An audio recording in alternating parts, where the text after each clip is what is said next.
Que alegria receber o Humberto mais uma vez, né, Rafa? Com certeza, um querido. E hoje com mais um convidado aqui para nós. Doutor Anailton mais uma vez aqui, que o assunto é sempre importante, a gente tira tantas dúvidas com aquele que é especialista em direito imobiliário, que é o doutor Anailton Vaz. E fica ligado, o tema hoje é muito importante. Nós vivemos aí um momento ímpar no Brasil, né, onde a gente está tendo a tão falada reforma tributária. E isso impacta muito, principalmente em quem possui bens, em quem possui renda através de imóveis. E é sobre isso que a gente vai estar falando hoje. E trouxemos o nosso convidado, o doutor Anailton. Bom dia, doutor Anailton, seja bem-vindo. Bom dia, Humberto, e aos demais amigos da bancada. Bom dia também aos ouvintes. É sempre uma satisfação estar aqui com vocês. E vamos estar aqui para poder ajudar e tirar as dúvidas do que for necessário. É uma alegria nossa sempre recebê-lo aqui, doutor, porque a gente aprende muito, né? Falar sobre holding familiar hoje. Holding familiar. O que é uma holding familiar? Bem, uma holding familiar nada mais é do que uma empresa que é criada para administrar o patrimônio da família, né? Esse patrimônio ele pode incluir bens, pode incluir outras empresas e investimentos financeiros e outros ativos. A principal finalidade da holding familiar ela é organizar, proteger e facilitar a gestão, bem como a sucessão dos bens familiares. Humberto. Muito bacana, doutor. E quais os tipos de holding que existem? É só familiar? Na verdade, Humberto, a holding familiar ela engloba ali a holding patrimonial, que é a empresa que é criada para gerir os bens imóveis e outros ativos da família. Tem a holding pura, que tem o objetivo principal de ser titular em outras empresas, e tem a mista, que ela faz os dois papéis. Ela tanto atua como sendo participante titular em outras empresas, como também ela faz a gestão de patrimônio, né? A administração desse patrimônio. Doutor, o senhor já falou em parte aí por que criar uma holding familiar. Existem mais benefícios além desse que o senhor citou? Humberto, o mais conhecido é a questão sucessória, né? Quando se fala em holding, todo mundo associa a questão de você fugir do inventário. Mas a holding não é só isso. A holding tem essa questão sucessória, né? Que é para evitar as despesas, porque no Brasil a gente sabe que, infelizmente, quando do falecimento de um ente querido que tem que se fazer o inventário, é um custo bastante elevado, que chega, às vezes, até demandar aí em torno de 20%, 30% do valor do patrimônio. Então, é um custo realmente alto. E a holding vem com esse objetivo, que é de evitar essa questão dessas despesas, diminuir ao máximo possível, e organizar, né? E evitando também disputa entre os herdeiros e agilizando o processo de transferência desses bens. Tem também a questão da proteção patrimonial em si, que é a chamada blindagem, né? Contra risco de dívidas ou litígios pessoais dos sócios ali envolvidos.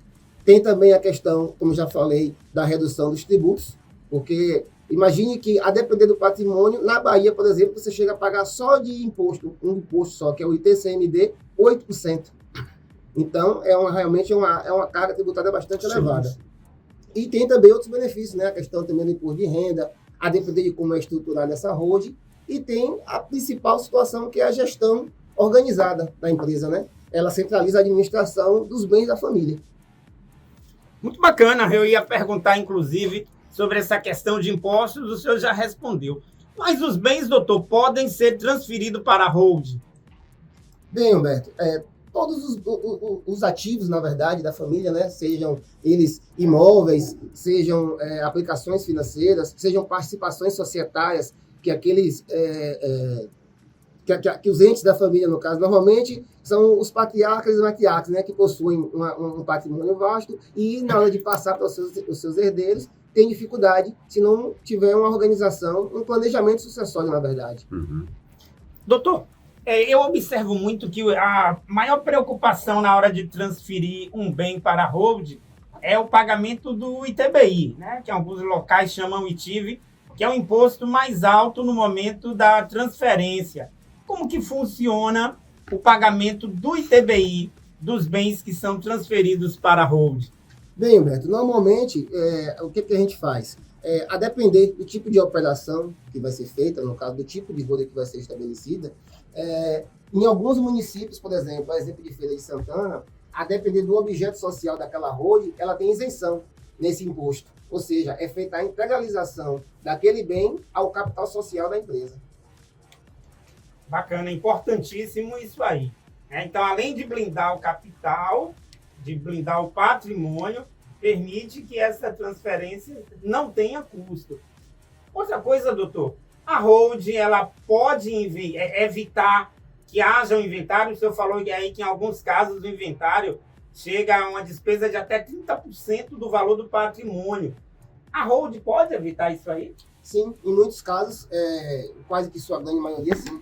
Porque esse patrimônio, como já dito, ele é integralizado ao capital social da empresa. Ou seja, o que é transmitido, na verdade, são as cotas sociais e não aqueles bens propriamente ditos, entendeu? Então, a sucessão ela é feita por meio de transferência das cotas. Tudo que o senhor falou é muito interessante, só benefícios, mas eu queria saber, existe também alguma desvantagem ou em todos os casos sempre só existem benefícios? Tem alguma desvantagem também, doutor? Como em tudo na vida, Humberto, sempre tem aquele outro lado, né? A questão da holding não é diferente. A holding, ela tem todas essas vantagens, mas há algumas desvantagens, que seriam o custo inicial, né? Porque você precisa contratar uma assessoria jurídica, uma assessoria contábil, e tem a questão dos impostos para a instituição daquela empresa. Tem também a questão de que a holding ela precisa manter uma escrituração contábil constante. Por se tratar de uma empresa, ela vai precisar apresentar declarações também ao fisco. Uhum. Então, você vai precisar manter uma contabilidade sempre organizada em relação àquilo ali. E tem o risco da desconsideração jurídica. Por quê? Dentro da holding, o que deve ser evitado é aquela questão da confusão patrimonial, que a holding ela precisa ser muito bem administrada para que se evite a questão da desconsideração da personalidade jurídica. Doutor, existe alguma desvantagem, o senhor já falou, algumas, e a holding ela pode ter mais de um administrador? Sim.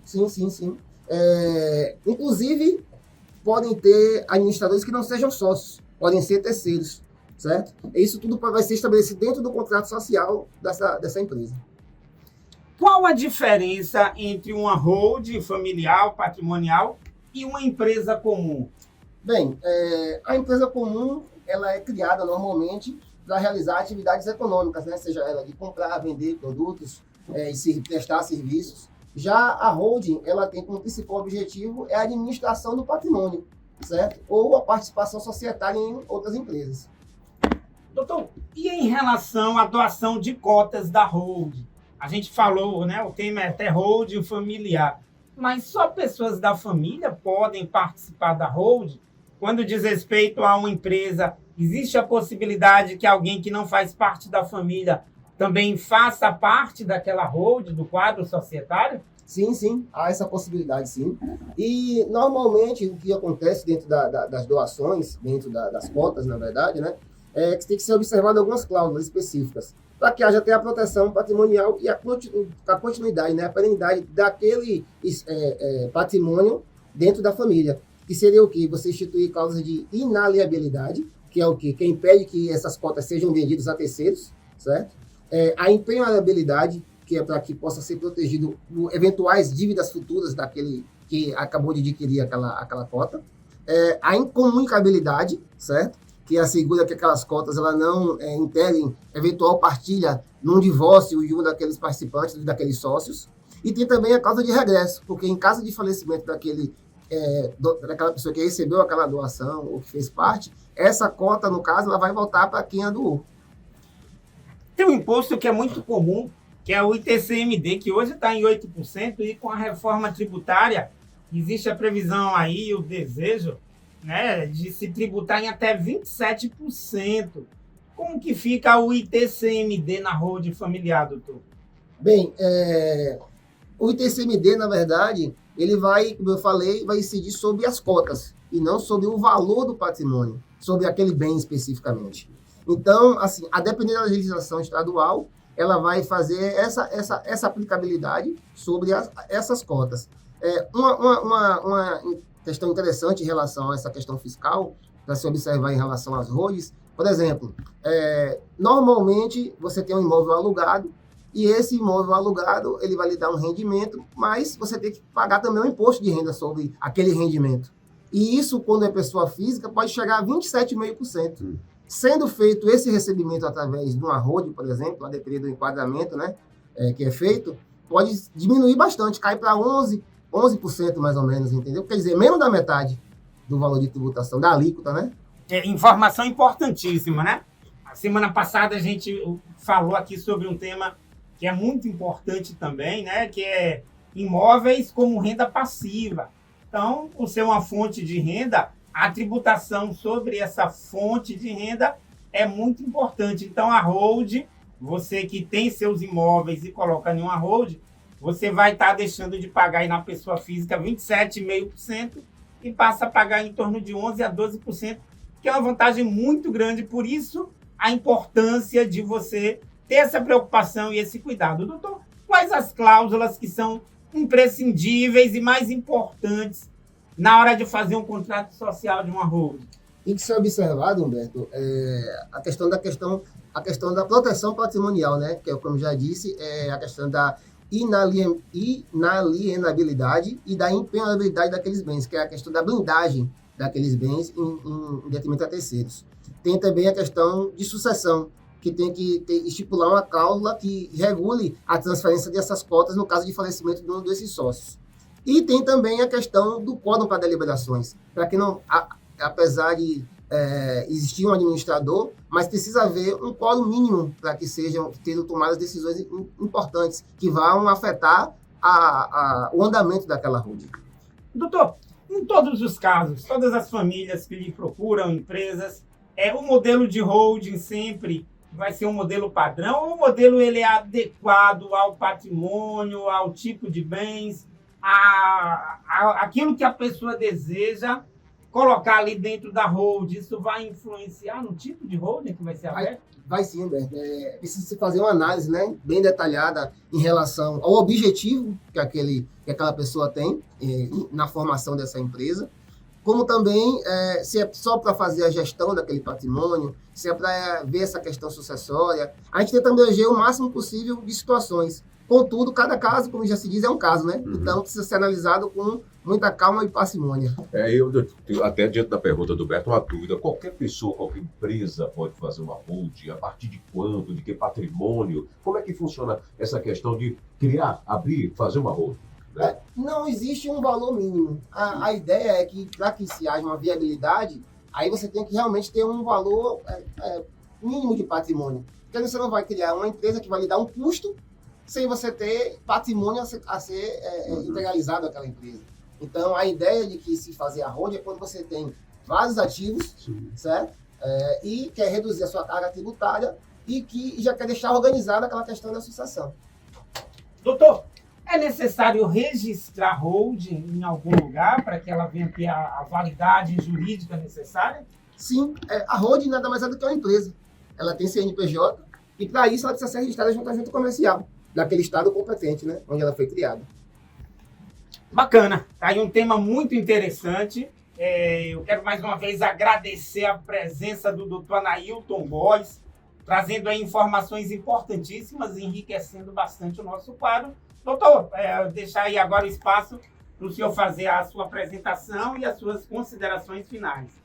Então, a holding, ela é uma excelente ferramenta para garantir a perenidade do patrimônio e a sucessão de forma organizada desse patrimônio, mas ela precisa ser bem planejada, certo? Ela tem que ser planejada de maneira estratégica e tem que ser muito bem estruturada. Tem muita gente aderindo aqui em Feira de Santana, na região, a holdings. Às vezes não sabe dessas vantagens também, da importância de uma holding, né, Alberto e doutor? E aí eu pergunto, então as pessoas estão interessadas numa consultoria, mais orientação, que eu peço que o senhor deixe até seu endereço nas redes sociais e tudo mais, ou então juntamente com a Nobel Imobiliária, do nosso parceiro aqui, Humberto.